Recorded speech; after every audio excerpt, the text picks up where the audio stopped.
লোকসভা ভোটে ভালো ফল না করলে ভাঙড়ের নেতাদের পদ থেকে সরানোর হুঁশিয়ারি দিয়েছেন শওকত মোল্লা। ভাঙড়ের কর্মী সম্মেলনে দাঁড়িয়ে শওকত মোল্লা বলেছেন যে এবার থেকে প্রতিটি পঞ্চায়েতে 3 জন করে রাজনৈতিক পর্যবেক্ষক রাখা হবে। কোথাও কোনো দুর্নীতি খারাপ কাজ করলে তা খতিয়ে দেখবেন পর্যবেক্ষকরা। যদি কেউ দুর্নীতি করেন সেই পঞ্চায়েত প্রধানকে 24 ঘন্টার মধ্যে তাড়িয়ে দেওয়ার সমস্ত ব্যবস্থা করবে দল। কি বলেছেন শওকত মোল্লা শুনুন। লোকসভা নির্বাচনে যে সমস্ত অঞ্চল ভালো রেজাল্ট না করতে পারবে সেই অঞ্চলের সভাপতি, প্রধান, উপপ্রধান এবং কর্মাধ্যক্ষ আর 2-4টা বুথে যদি খারাপ রেজাল্ট হয় সেই বুথ সভাপতি, অঞ্চল সভাপতি, প্রধানদের লোকসভার পরে সরিয়ে দেওয়া হবে। এই প্রত্যেকটা পঞ্চায়েতে 3 জন করে পলিটিক্যাল লিডার যুক্ত হবে।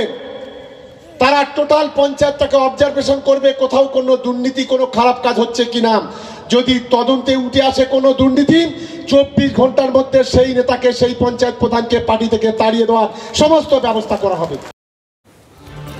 কিন্তু হঠাৎ করে কেন এরকম হুঁশিয়ারি দিলেন শওকত মোল্লা? কথা বলবো সত্যজিৎ আমাদের প্রতিনিধির সঙ্গে। সত্যজিৎ,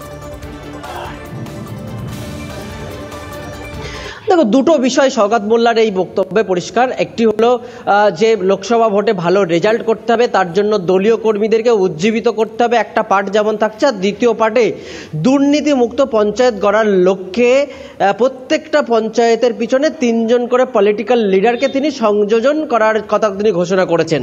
আপাতত দৃষ্টিতে দুর্নীতিমুক্ত পঞ্চায়েত গড়ার কথা এবং লোকসভা ভোটে ভালো রেজাল্টের জন্য দলীয় কর্মীদের উদ্দেশ্যে এই বার্তা।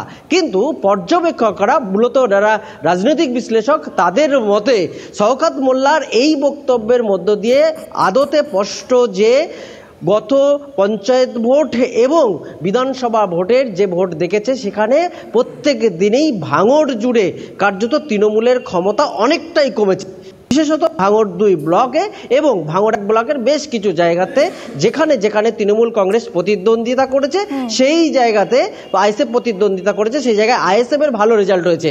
ফলে আইএসএফ এর থেকে নিজেদের ভোট নিজেদের মুখী করার জন্য, কার্যত দলীয় কর্মীদেরকে উজ্জীবিত করার জন্য তিনি এইরকম মন্তব্য করেছেন। শওকত মোল্লার এই হুঁশিয়ারির পর কি বলছেন বিজেপি রাজ্য সভাপতি সুকান্ত মজুমদার, শুনুন। না, 2.5 বছর আগের প্রধান উপপ্রধানদের সরানো যায় না, এটা আইন। শওকত মোল্লা 8 পাস কিনা সন্দেহ আছে, সার্টিফিকেট থাকলে ওটা জালি সার্টিফিকেট থাকবে। সে এইসব কথা বলবে না তো কি হবে? তৃণমূল কংগ্রেসের নেতা মানে তো ওরকম জোচ্চোর, অশিক্ষিত, মূর্খ, লেপিস্ট, মাতাল। এগুলো না হলে তৃণমূল ঠিক মানায় না। এগুলো হলে পরে তৃণমূল একটা ভালো 5 স্টার নেতা হওয়া যায় তৃণমূল। ডায়মন্ড হারবারে তো মোটামুটি পাংচার হয়ে গেছে। সেটা তো ভাইপো ঘুরে বেড়াচ্ছে যে মানিকতলা উপনির্বাচন থেকে টিকিট নিয়ে উপমুখ্যমন্ত্রী হওয়ার জন্য। ভাইপোর তো দেয়াল লিখন বুঝতে পারছে যে কি অবস্থা আগামী